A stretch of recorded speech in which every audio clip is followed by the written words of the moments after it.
T20 news కి స్వాగతం. పరిగి పట్టణంలో ఎమ్మెల్యే డాక్టర్ రామ్మోహన్ రెడ్డి నివాసంలో శాసనసభ స్పీకర్ శ్రీ గడ్డం ప్రసాద్ కుమార్ ప్రెస్ మీట్ లో మాట్లాడడం జరిగింది.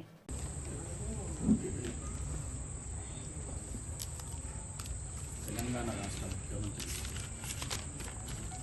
రేవంత్ రెడ్డి గారి ఆధ్వర్యంలో ఏర్పడ్డ కాంగ్రెస్ ప్రభుత్వం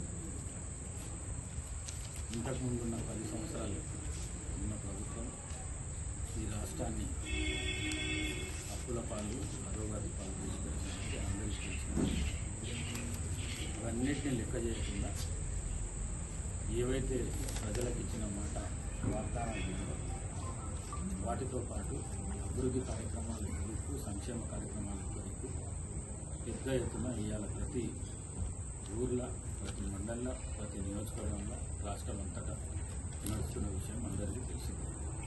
ఇప్పుడు ఏ ఊరికి పోయినా కూడా ఒక్కొక్క ఊరిలో ఈ 14 నెలలు కూడా తక్కువలో 40 లక్షలు ఎక్కువలో ₹1 కోటి NREGS works, SC component works, మరి అదేవిధంగా R&Dకి సంబంధించిన వర్క్స్, పంచాయతీరాజ్ సంబంధించిన వర్క్స్, బిల్డింగ్ కన్స్ట్రక్షన్స్ అంటుంది. మరి ఇట్లా ఎన్నో కార్యక్రమాలు ఈ తెలంగాణ రాష్ట్రంలో శ్రీ రేవంత్ రెడ్డి గారి నాయకత్వంలో జరుగుతుంది. ఇది కాంగ్రెస్ ప్రభుత్వం యొక్క చిత్తశుద్ధి.